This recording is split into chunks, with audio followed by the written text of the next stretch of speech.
Assalamualaikum warahmatullahi wabarakatuh. Perkenalkan, nama saya Mika Ajman Janiarti dengan NIM 24332010. Di sini saya akan membuat tugas UAS mengenai tentang pengertian bidang gerak, persendian, dan keseimbangan. Baiklah, di sini saya akan menjelaskan tentang pengertian bidang gerak. Bidang gerak adalah bidang yang membagi tubuh kita menjadi dua bagian. Bidang yang membagi tubuh kita disebut dengan bidang anatomi. Bidang anatomi akan melewati tubuh kita yang berada dalam posisi anatomi dan akan menghasilkan dua bagian tubuh.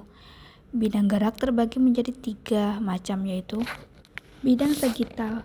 Bidang sagital atau anterio-posterior adalah bidang vertikal yang melewati badan dari depan ke belakang sehingga membagi badan menjadi bagian-bagian kiri dan kanan. Bidang frontal.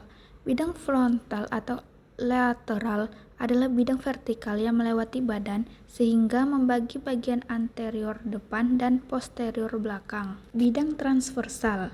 Bidang transversal horizontal adalah bidang horizontal yang melewati badan sehingga membagi badan menjadi bagian superior atas dan interior bawah. Kemungkinan gerak berdasarkan bidang gerak. Pada bidang sagital terdapat tiga bagian, yaitu fleksi, ekstensi, dan hiperekstensi. Fleksi pada sendi adalah pengecilan sudut. Ekstensi adalah kebalikan dari fleksi, yaitu pembesaran sudut. Hiperekstensi adalah pembesaran sudut lebih dari ekstensi. Selanjutnya, bidang frontal, yaitu abduksi, adalah gerakan menjauhi garis tengah badan di dalam bidang frontal dan berputar pada sumbu. 2. Adduksi adalah kebalikan dari abduksi, yaitu pembagian dalam badan bergerak ke arah garis tengah badan kecuali terjadi pada telapak tangan dan kaki. Yang terakhir adalah kemungkinan gerak pada bidang transversal. Pertama, rotasi. Rotasi ke kiri dan ke kanan.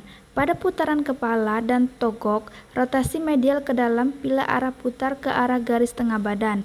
Rotasi lateral bila berputar ke arah luar. Yang kedua adalah pronasi. Pronasi adalah pergerakan lengan bawah tangan ke arah dalam dan bahu tetap. Ketiga, supinasi adalah gerakan tangan dari sikap anatomi ke arah luar. Pada video di samping termasuk ke dalam gerakan pada bidang sagital. Hal ini karena pada gerakan ini pergelangan tangan kanan dan kiri melakukan gerakan hiperekstensi dengan membuka sendi melebihi sikap ekstensi. Selanjutnya, tangan membentuk sikap fleksi karena memperkecil sudut sendi pergelangan tangan. Pada gerakan terbang, pada saat melakukan gerakan terbang, tangan kita melakukan sikap abduksi dan adduksi. Pada saat posisi tangan berada di samping badan, kemudian bergerak seolah mengepakkan sayap untuk terbang. Hal ini merupakan gerakan abduksi karena tangan bergerak seolah menjauhi garis tengah badan di dalam bidang frontal dan berputar di sumbu. Dan ketika bergerak, tangan direntakkan dan diturunkan kembali. Kita melakukan gerakan adduksi, yaitu tangan bergerak mendekati garis tengah badan. Contoh kemungkinan gerak tari pada bidang transversal adalah pada gerakan memutar tangan. Pada gerakan memutar tangan, tangan kanan melakukan pronasi karena pada saat memutar tangan bawah bergerak ke arah dalam dengan bahu tetap. Kemudian pada gerakan ini, pandangan mengarah kepada tangan, sehingga kepala melakukan rotasi dari kanan ke kiri secara berulang.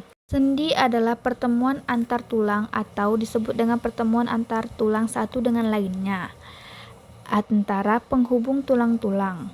Berdasarkan pertemuan antar tulang, sendi dibagi ke dalam dua bagian, yaitu sinartrosis dan diartrosis.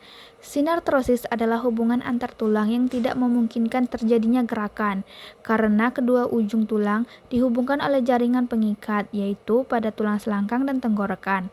Sedangkan diartrosis adalah hubungan antar tulang yang memungkinkan terjadinya gerakan. Selanjutnya, pengelompokan sendi. Pertama, sendi peluru. A. Sendi bahu adalah sebuah sendi peluru yang memungkinkan gerak-gerik yang luas karena adanya sebuah mangkok sendi yang menghubungkan kepala tulang lengan dengan sudut luar tulang belikat. B. Sendi paha adalah sendi peluru yang dibentuk oleh mangkok sendi pada bidang luar tulang punggul dan kepala tulang paha. Kedua, sendi engsel. A. Sendi siku adalah sendi engsel yang menghubungkan tulang lengan atas yang merupakan sebuah tulang pipa dengan rangka tulang lengan bawah. B. Sendi lutut adalah sendi engsel yang menghubungkan ujung bawah tulang paha dengan bidang atas tulang kering. C. Luas jari ibu. Tangan mempunyai 2 buah ruas jari, jari-jari lain mempunyai 3 ruas jari. Yang ketiga, sendi putar. Contohnya, sendi yang menghubungkan tengkorak dengan tulang atlas. 4. Sendi pelana atau sela. Kedua ujung tulang membentuk pelana, mempunyai 2 poros. Gerakan dapat bervariasi, contohnya sendi ibu jari. Yang kelima, sendi geser atau rata. Kedua ujung tulang agak di atas sehingga menimbulkan geseran. Gerakannya bervariasi terbatas, contohnya tulang karpal pada pergelangan tangan. Yang keenam, sendi konloid. Tulang yang satu oval, masuk ke dalam lekukan yang membentuk elips. Gerakan kiri kanan maju mundur, contohnya pada gerakan pergelangan kaki. Pada gerakan tari ini, tangan dari depan ditarik dan diputar kembali ke arah belakang, lalu dibawa ke depan secara berulang-ulang. Gerakan tersebut menggunakan sendi peluru yang terdapat pada gelang bahu yang membuat tangan kita bisa rotasi dari depan menuju belakang dan ke depan lagi. Pada gerakan selanjutnya adalah gerakan lenggang laki-laki. Pada gerakan lenggang laki-laki kita menggunakan sendi engsel pada siku dan lutut, yang mana saat mengangkat tangan sejajar dengan pinggang, sendi siku melakukan fleksi, memperkecil sudut, dan pada kaki posisinya pitungguah sehingga sendi engsel pada lutut membentuk sikap fleksi. Yang terakhir pada gerakan tari dasar Minangkabau, yaitu pada gerakan lapiah jerami. Pada gerakan ini, kita paling banyak menggunakan sendi geser yang terdapat pada pergelangan tangan. Pada tangan kanan melakukan hiperekstensi dan juga fleksi, dan pada tangan kiri juga melakukan hiperekstensi dan juga fleksi. Selanjutnya adalah titik keseimbangan. Letak titik berat badan, yaitu posisi yang tepat. Pusat gaya berat bervariasi menurut bentuk tubuh, umur, dan jenis kelamin. Kemudian, garis berat badan. Garis berat badan adalah garis vertikal yang melewati titik berat badan. Garis berat badan pada saat berdiri biasa dapat dilihat, yaitu saat bagian tubuh lurus dan seimbang secara baik, sepintas persis di belakang telinga, melalui bahu, di tengah pinggul, dan membentang terus di muka pergelangan kaki dan melalui telapak kaki. Selanjutnya, faktor yang mempengaruhi keseimbangan.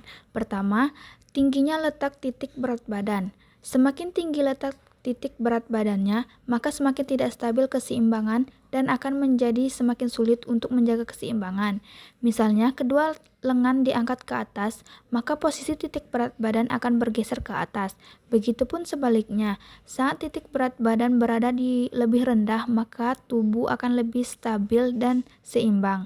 Yang kedua, luas tapak penumpu, yaitu bagian badan yang bersentuhan langsung dengan permukaan lantai yang menjadi dasar penumpu dan daerah di sekitarnya. Semakin luas tapak penumpu, maka akan semakin stabil pula keseimbangan badan.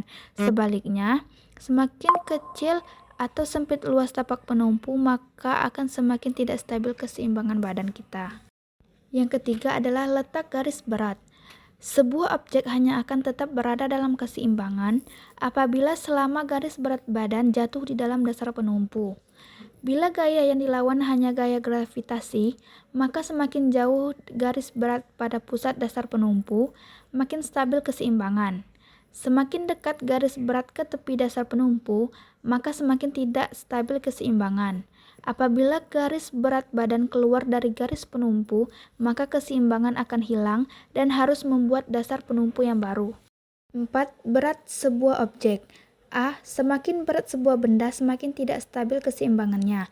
B. Semakin ringan sebuah benda, semakin tidak stabil keseimbangannya. Yang kelima, gesekan. A. Semakin besar gesekan, semakin stabil keseimbangan. B. Semakin kecil keseimbangan atau gesekan, semakin tidak stabil keseimbangan. 6.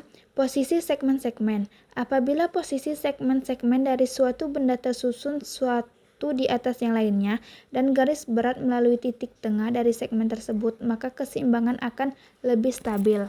Yang ketujuh adalah pandangan dan psikologis.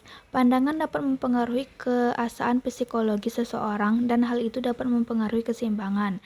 8. Faktor fisiologis. Apabila alat keseimbangan seseorang mengalami gangguan, maka akan mempengaruhi keseimbangan seseorang. Pada gerakan di samping saya melakukan gerakan hormat dengan posisi kaki menjinjit dan pitungguah, yang artinya letak titik berat badan menjadi semakin tinggi. Oleh karena itu, sulit menjaga kestabilan badan sehingga badan akan menjadi lebih tidak seimbang. Kemudian, saya melakukan gerakan yang sama tetapi dengan kedua kaki pitungguah, sehingga letak titik berat badan lebih rendah sehingga badan akan menjadi seimbang dan stabil. Pada gambar di samping, saya melakukan gerak tari dengan posisi kaki satu terangkat, sehingga hanya bertumpu ke satu kaki saja. Maka dari itu, luas tapak penumpunya kecil, sehingga menyebabkan saya sulit menjaga kestabilan agar tetap seimbang. Kemudian, saya melakukan gerakan yang sama dengan posisi kaki pitungguah tengah, yang mana bertumpu kepada kedua kaki, dan hal itu membuat saya menjadi lebih stabil dan seimbang. Pada gerakan ini, saya melangkah dengan menjinjit ke arah diagonal tanpa menggunakan tangan.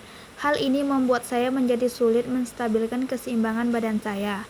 Sedangkan, saat saya melakukan gerakan yang sama, namun dengan tangan direntangkan, membuat saya lebih stabil dan seimbang. Hal itu disebabkan karena yang dilawan hanya gravitasi.